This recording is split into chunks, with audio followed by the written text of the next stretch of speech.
திருப்தியான ஆட்சி, நிறைவான ஆட்சி, நல்லாட்சி அப்படிங்கிறது வெறும் சொல்லாட்சியில தான் இருக்கும். இவங்களுக்கு தெரியாது, செய்ய மாட்டாங்க. பேரறிஞர் அண்ணா வரைக்கும் இருந்த அரசியல் நேர்மை, தூய்மை, நாகரிகம் அதெல்லாம் செத்துச்சு. என்னைக்கு ஐயா கருணாநிதி அந்த நாற்காலியில் உட்கார்ந்தாரோ அன்னையிலிருந்து தீய அரசியல் ஆட்சி முறையின் தொடக்கம் உருவாயிடுச்சு.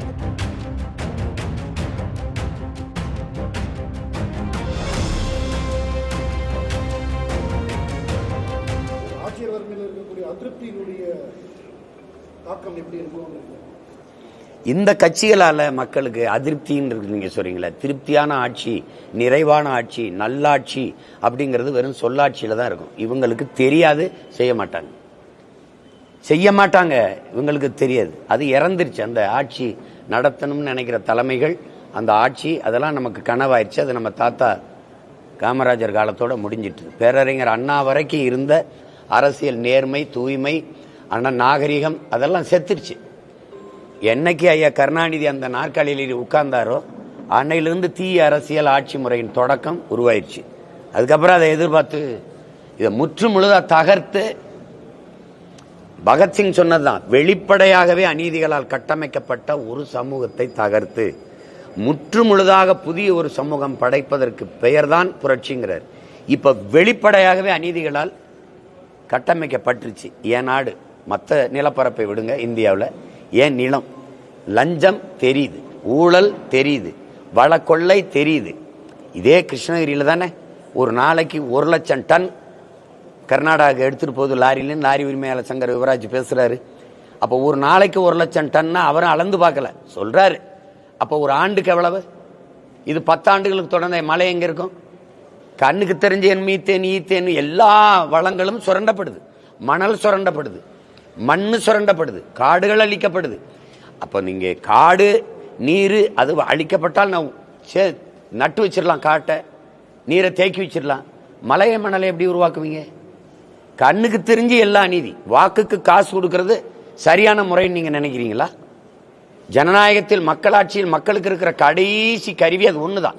கடைசி மதிப்புமிக்க உரிமை அதுதான். அதான் அண்ணல் அம்பேத்கர் சொல்றாரு, மதிப்புமிக்க நம் உரிமைகளை சில ரொட்டி துண்டுகளுக்காக விற்பது அவமானகரமானதுங்கிறார். அந்த மதிப்புமிக்க உரிமையை விலை கொடுத்து வாங்குற ஒரு முறை எப்படி ஜனநாயகமா இருக்கும்? ஒரு முதலாளி காசு கொடுத்து வாக்கை வாங்கிட்டான்னா லாப தேவை இருக்குமா முதலாளிக்கு? அந்த மக்களுக்கு சேவை செய்யணுங்கிற என்ன இருக்குமா? அப்ப இந்த அமைப்பே தப்பா இருக்கு. அப்ப எல்லா இடங்களுமே அநீதி. பள்ளிக்கூடத்துக்கு பிள்ளை அனுப்ப முடியாது, அது ஒரு பையன் தொந்தரவு பண்ணல, வாத்தியாரே தொந்தரவு பண்றாரு. தானியில பயணம் பண்ண முடியாது, தொடர் வண்டியில பயணம் பண்ண முடியாது, கல்லூரிக்கு போக முடியாது, பல்கலைக்கழக வளாகத்தில் படிக்க முடியாது. எல்லாமே பிரச்சனை. நாடே எப்படி சொல்றது, வளங்கள் நிறைந்த நிலம், நீதி, அறம் இதெல்லாம் சார்ந்து வாழ்ந்த ஒரு நிலம் போதை நிறைந்த நிலமா மாறிடுச்சு. எங்க போதை இல்லை? மது கடைகள்ல மட்டும் இல்ல, வழிபாட்டு தலங்களின் வாசல்கள்ல, வளாகங்கள்ல, பள்ளி கல்லூரிகள் வளாகங்கள்ல, அது தின்பண்டம் மிட்டாய் வடிவத்தில், இனிப்பு வடிவத்தில், என்ன சொல்றது, கஞ்சா சாக்லேட் விற்குது. என்னுடைய சகோதரர்கள், என்னுடைய உறவினர்கள், என்னுடைய தம்பி தங்கைகள் எல்லாம் அதில் வேலை பார்க்குற பிள்ளைகள், பள்ளிக்கூட ஆசிரியர்களா, எல்லா பிள்ளைகளும் இந்த கஞ்சா, இந்த போதை, இனிப்பு, இந்த மிட்டாயை சாப்பிட்டுட்டு வருதுங்க. பெற்றோர்கிட்டே நம்ம புகார் அளிக்க முடியல. கண்டிச்சா என் பிள்ளைய நீ எது கண்டிக்கிறான்னு கேட்குறாங்க. அவங்க இப்போ இது எப்படி சரி பண்ணுறதுன்னு நம்மகிட்ட முறையிடும்போது ரொம்ப கஷ்டமா இருக்கு. நீங்க பார்க்கலையா, டாஸ்மாக் கடைகளில் சீருடையோட பிள்ளைகள் போய் வாங்கி குடிக்கிறது, சின்ன சின்ன குழந்தையெல்லாம் குடிக்கிறத பார்க்கலையா? மது குடிக்கிறது, இந்த மாதிரி இதெல்லாம் ரொம்ப இப்போ ஒரு தகுதியா மாறிட்டதை நீங்க பாக்குறீங்க. இப்போ அந்த மாதிரி சமூகம் ரொம்ப தப்பாயிருச்சு. நீங்க இப்ப பாத்தீங்கன்னா புஷ்பான்னு ஒரு படம் ஓடுது. அந்த படத்துல செம்மரக்கட்டையை வெட்டி விற்கிறது தப்பு. ஆனா வெட்டி விற்கிறது, கடத்துற கதாநாயகன். அதை தடுக்க போராடுற காவல்துறை இருக்காங்க, அவன் வில்லன். அந்த வில்லன் தற்கொலை பண்ணி செத்துறதா படம் வருது. அப்ப நல்லவன் நேர்மைக்கு இந்த குற்றத்தை தடுக்க போராடுகிற காவல்துறை தோத்து செத்து போகுது. இந்த குற்றவாளி இருக்காங்க, அவன் கதாநாயகனா சமூகத்துக்கு போற்றப்படுறான் அப்படின்னா எப்படி கட்டமைக்கப்படுது சொல்லுங்க? எப்படி கட்டமைக்கப்படுது? அரசு அறிவை வளர்க்கும் கல்வியை தனியாருக்கு விற்க கொடுத்துருச்சு, உயிரை காக்கும் மருத்துவத்தை தனியாருக்கு விற்க கொடுத்துருச்சு, சாலை ஓடுதல் பராமரித்தலை தனியார் கொடுத்துருச்சு, ஒரு இடம் விட்டு இடம்பெயர்ற போக்குவரத்தை தனியார் கொடுத்துருச்சு. அது விண்ணூர்ல இருந்து தொடர்வண்டியிலிருந்து எல்லாம் நாட்டின் பாதுகாப்பு ராணுவத்தையே தனியாற்ற கொடுத்துருச்சு. 100 விழுக்காடு அந்நிய முதலீடை கொண்டு வரலான்னு இருந்துச்சு. சீருடை ஒருத்தன் தைக்கிறான், உணவு ஒருத்தன் பரிமாறான். உங்களுக்கு விளங்குதுன்னு நினைக்கிறேன். எல்லாமே போயிட்டுது. இது எல்லாத்தையுமே கொடுத்துருச்சு இந்த நாடு. மின் உற்பத்தி விநியோகம் தனியா இருக்கு, சூரிய ஒளி மின்பூங்கா தனியா இருக்கு, காற்றாலை தனியா இருக்கு, எல்லாம் தனியா இருக்கு. ஆனா சாராயம் மட்டும் அரசு விக்குது அப்படின்னா எவ்வளவு பெரிய கொடுமை இருக்கு பாருங்க. இது அநீதின்னு நீங்க நினைக்கிறீங்களா இல்லையா? எந்த ஒரு வேலையாவது பணியிட மாற்றமா, பணி நியமனமா, இல்ல பணி உயர்வா பணம் கொடுக்காம உங்களால சாதிச்சிட முடியும்னு யாராவது சொல்லு. நேர்மை. கோயில் கருவறையில இருந்து கல்லறை வரைக்கும் காசு இருக்கு. நீங்க சிறப்பு தரிசனம் வேணுமா காசு கொடுக்கணும், நீங்க பிரசவ அறையா காசு கொடுக்கணும். அப்ப எல்லாமே பணம் பணம் பணம்னு. இது எப்படி சொல்றது, சகிக்க முடியாத ஒரு அநீதி. இதத்தான் பகத்சிங் சொல்றான். விடுதலை இந்தியாவில் இல்ல, அடிமை இந்தியாவில் சொல்றான். வெளிப்படையாகவே அநீதிகளால் கட்டமைக்கப்பட்டுருச்சு. உங்களால ஊழல் லஞ்சம் இருக்குன்னு தெரியும், தடுக்க முடியுமா? உங்களால வழக்கொள்ளை இருக்குன்னு தெரியும், தடுக்க முடியுமா? முடியல பாருங்க, முடியல. அப்ப என்ன செய்யறது? இந்த சமூகத்தை தகர்க்கணும்டாங்கிறான். புதுசா வேற சமூகம் கட்டணும். ஒரே தீர்வு புரட்சி தான், ரெவல்யூஷன் தான். அது ஒன்னாலதான் தலைகள் மாற்றத்தை ஏற்படுத்த முடியும். சீர்திருத்தம் வேற, புரட்சி வேற. சீர்திருத்தம் என்பது இந்த கட்டடத்துக்கு வெள்ளை அடிப்பது, இந்த ஜன்னலை மாத்தி வேற ஜன்னல் வைப்பது, இந்த கதவு சரியா இல்லைன்னு மாத்திட்டு வேற செப்பனிடுவது சீர்திருத்தம். இந்த கட்டடத்தை இடிச்சிட்டு வேற கட்டடம் விருப்பம் போல நல்ல கட்டடம் கட்டுவதுங்கிறதான் புரட்சி. இங்க எல்லாமே தப்பா இருக்கு இந்த அமைப்பு. நான் அமைப்பு தப்புங்கிறேன், அதை ஐயா ரஜினிகாந்த் போன்றவர்கள் சிஸ்டம் ராங்குங்கிறாங்க ஆங்கிலத்தில்.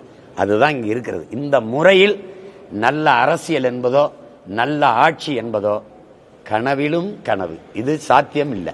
அப்போ ஒண்ணுதான், இலங்கையில வந்தது, பங்களாதேஷில் வந்தது, இங்க வரும். வருமானு கேட்காதீங்க, வருது, வரும், காத்திருங்க. இந்த பக்கத்தில் இங்க நடந்தது, அது ட்ரெய்லர் தான். பங்களாதேஷ் இலங்கையின் முன்னோட்டம் தான். ஆனா மெயின் பிக்சர் இருக்குல்ல, அது இங்கதான் ஆரம்பிக்க போகுது. ஏன்னா அது ஒரு மாநில அளவு தான், அது ஒரு மாநில அளவு தான். இது 29 நாடுகள். என்ன ஆகும்னு பாருங்க. இலங்கையில 3 விழுக்காடு தான் ஜனதா விக்தி பிரமாண வாக்கு வச்சிருந்துச்சு. எத்தனை விழுக்காடு?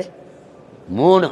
50 விழுக்காட்டுக்கு மேல வாக்கை பெற்று இன்னைக்கு அதிபராயிருக்காரு அவர். அப்படின்னா அந்த நாடு தலைகள் மாற்றத்தை கண்டுச்சு. அது மாதிரி ஒரு பெரிய மக்கள் புரட்சி இங்க உருவாகும். எப்படி உருவாகும் கேளுங்க. 1 லட்சம் போராட்டங்களுக்கு நாங்க கடந்த 3 ஆண்டுகளில் அனுமதி கொடுத்திருக்கோம்னு சட்டசபையில மாண்புமிகு ஐயா தமிழக முதல்வர் அவர்கள் பேசினது இருக்கு. 1 லட்சம் போராட்டங்கள்னா 1 லட்சம் பிரச்சனைகள் மக்களுக்கு இருக்குது.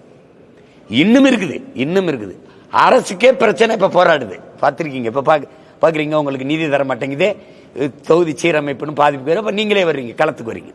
இப்ப 1 லட்சம் பிரச்சனைகள் அங்கொன்றுமா சிறு சிறு நெருப்பு துண்டுகளாக எரிஞ்சு கொண்டு இருக்குது, கனண்டு கொண்டு இருக்குது. ஒரு நேரத்தில் படக்குன்னு இந்த நெருப்புகள் ஒன்றிணையும் போது அது பெரும் தீயா, புரட்சி தீயா பற்றி எரியும். அப்ப இவர்கள் எவர்களும் எதிர் நிற்க முடியாது. அன்னைக்கு ஒருத்தன் அதுக்குள்ள அந்த நெருப்புல இருந்து ஒருத்தன் வருவான். அவன் அன்னைக்கு நீங்க பார்க்க தான் போறீங்க. இப்ப நான் பேசுனதெல்லாம் சும்மா எல்லாம் விளையாட்டு பேசிட்டு இருக்கேன்னு நினைக்கிறீங்க. நீங்க காத்து விற்கப்படும் சொன்ன நீங்க யாரும் நம்பல, இதெல்லாம் நடக்கும் சொன்ன யாரும் நம்பல. இதை நீங்க நம்புங்க, நடக்கும். இவங்க அதை நோக்கித்தான் கொண்டு போயிட்டு இருக்காங்க. இதை பற்றி மக்களுக்கு 100 விழுக்காடு கல்வி கொடுக்கணும், பசிங்கிற சொல்லு இல்லாம ஒழிக்கணும், ஏழ்மை வறுமையை ஒழிக்கணும், படித்த இளைஞர்களுக்கு வேலை வாய்ப்பை பெருக்க கொடுக்கணும். அதை பற்றி யோசிக்காம இதுல சீர்திருத்தம் பண்றேன். அதாவது இந்த சாலையில் நீங்க போகும்போது டேக் டைவர்ஷன் பாருங்க, இப்படி டேக் டைவர்ஷன், இப்படி திரும்பு அப்படின்னு. அது மாதிரி இந்த பிரச்சனை ஒன்னொன்னையும் தள்ளி திருப்புறது. இப்ப கால் மேல கால் போட்டு செய்தித்தாள் படிச்சுட்டு பாரு முதலாளி, நாய் இங்க நிற்கும், ரொட்டி துண்டு தட்டில் இருக்கும், எடுத்து இப்படி வீசுவார். அது போய் எடுத்துக்கிட்டு இங்கே வந்து நின்று மறுபடியும் வாலாட்டம், இந்த பக்கம் வீசுவார். போய் எடுத்துட்டு வந்து இங்கே நின்று வாலாட்டம், அப்புறம் இந்த பக்கம் வீசுவார். அப்புறம் போய் எடுத்துட்டு வந்து தின்னுட்டு சாப்பிட்டு வந்து வாலாட்டம். எங்களை நாயினும் கீழாக மதித்து இந்த ஆட்சியாளர்கள் பல்வேறு பிரச்சனைங்கிற ரொட்டி துண்டுகளை இங்கே மும்மொழி கொள்கை இங்கிட்டு வீசு, அப்புறம் இது இங்கிட்டு வீசு அப்படின்னு நாங்கள் இந்த ஆட்சியில் நடக்கிற தீமைகள் குறைகள் எதையும் பேசாம என்ன இப்படி நடந்துருச்சு. இது ஒரு 4 மாதம், இது ஒரு 2 மாசம் பேசுவோமா, இப்ப ஒரு 2 வாரம் பேசுவீங்களா, அப்புறம் வேற ஒன்று வரும் பாருங்க, வரும். இப்படித்தான் இந்த பிரச்சனைங்கிற பிஸ்கட், இந்த ரொட்டி மக்களுக்கு வீசப்பட்டுக்கிட்டே இருக்கு. அது ஒவ்வொரு தடவையும் இந்த ஆட்சியாளர் சோகமா ஹிட்லர் சொல்றான்ல, எப்பவும் மக்களை 24 மணி நேரமும் பதட்டமாகவே வைத்திரு, அப்பதான் அவன் ஆட்சியில் என்ன நடக்குதுன்னு சிந்திக்க மாட்டான். அவன் எங்களை பதட்டமாவே வைத்து கொண்டு இருக்கிறதுக்கு தான் இந்த அதிகாரம் செயல்படுது. அதை தகர்க்கணும்னு நான் நினைக்கிறேன். நீங்க என்ன செய்யலாம்னா ஒரே வழிதான், வாங்க புரட்சி செய்யலாம்.